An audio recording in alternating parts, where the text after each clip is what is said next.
بسم اللہ الرحمن الرحیم۔ ادھر ایک قافلہ اس کنویں کے پاس سے گزرا جس کنویں میں یوسف علیہ السلام کو پھینکا گیا تھا۔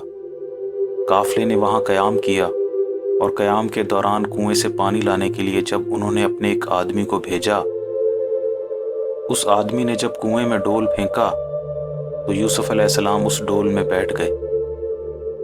آدمی نے جب ڈول کھینچا تو یوسف علیہ السلام کو دیکھ کر وہ خوشی سے چلایا، قافلے والوں خوش ہو جاؤ، ایک لڑکا ہمیں ملا ہے۔ قافلے والوں نے انہیں ایک قیمتی سرمایہ سمجھ کر چھپا لیا۔ قافلے والوں نے مصر جا کر وہاں کے ایک بازار میں یوسف علیہ السلام کو فروخت کر دیا۔ یوسف علیہ السلام کو عزیز مصر نے خریدا اور گھر لے گیا۔ اس نے اپنی بیوی سے کہا کہ اس لڑکے کو عزت و احترام سے رکھو، ہو سکتا ہے ہمیں اس لڑکے سے کوئی فائدہ پہنچے، یا ہو سکتا ہے ہم اسے اپنا بیٹا بنا لیں۔ تو اس طرح یوسف علیہ السلام عزیز مصر کے گھر میں پلے پڑھے اور جوان ہوئے۔ یوسف علیہ السلام بے حد حسین تھے۔ جوان ہوئے تو ان کا حسن دیدنی ہو گیا۔ عزیز مصر کی بیوی یوسف علیہ السلام پر فریفتہ ہو گئی اور اس نے انہیں بہلانا پھسلانا شروع کر دیا۔ ایک دن موقع پا کر اس نے گھر کے تمام دروازے بند کر دیے اور یوسف علیہ السلام سے کہا کہ جلدی سے میرے پاس آؤ۔ یوسف علیہ السلام نے کہا، اللہ مجھے بچائے، اللہ میرا رب ہے، میں اس کی نافرمانی نہیں کر سکتا۔ یہ کہہ کر وہ دروازے کی طرف بھاگے۔ وہ عورت بھی ان کے پیچھے بھاگی تاکہ انہیں پکڑ سکے، کیونکہ وہ برائی کا ارادہ کر چکی تھی۔ بھاگتے ہوئے یوسف علیہ السلام کا لباس عورت کے ہاتھ میں آ گیا۔ اس نے زور سے کھینچا تو وہ لباس پھٹ گیا اور یوسف علیہ السلام دروازے سے باہر نکل گئے۔ وہ عورت بھی ان کے پیچھے پیچھے باہر آ گئی۔ دونوں کیا دیکھتے ہیں کہ عزیز مصر سامنے کھڑا ہے۔ وہ عورت بہت چالاک تھی، اپنے شوہر کو دیکھتے ہی کہنے لگی، یوسف میرے ساتھ برے کام کا ارادہ رکھتا تھا۔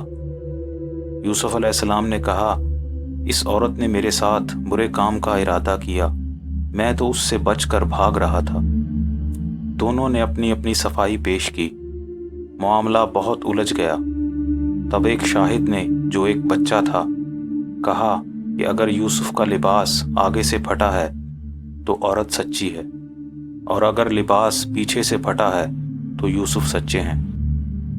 عزیز مصر نے دیکھا تو یوسف علیہ السلام کا لباس پیچھے سے پھٹا ہوا تھا۔ وہ سمجھ گیا کہ اس کی بیوی کا قصور ہے۔ اس نے اپنی بیوی سے کہا، میں جانتا ہوں کہ تمہارا مکر و فریب ہے، اور تمہارا مکر و فریب بہت ہی زبردست ہوتا ہے۔ معاملہ سلجھ گیا، لیکن یہ بات شہر میں پھیل گئی۔ شہر کی عورتوں میں یہ ذکر ہونے لگا کہ عزیز مصر کی بیوی اپنے غلام کی محبت میں گمراہ ہو گئی ہے۔ جب یہ باتیں عزیز مصر کی بیوی تک پہنچیں تو اس نے تمام عورتوں کو دعوت پر بلایا۔ جب تمام عورتیں جمع ہو گئیں تو اس نے ہر ایک عورت کو ایک ایک چھری اور 7 کوئی پھل کاٹنے کو دیا اور یوسف علیہ السلام کو آواز دے کر بلا لیا۔ جب یوسف علیہ السلام آئے تو عورتیں انہیں دیکھ کر مبہوت ہو گئیں۔ اسی وارفتگی کے عالم میں انہوں نے پھلوں کی جگہ اپنے اپنے ہاتھ کاٹ لیے اور انہیں احساس تک نہ ہوا۔ تمام عورتوں کی زبان سے نکلا، واللہ یہ انسان نہیں، کوئی فرشتہ ہے۔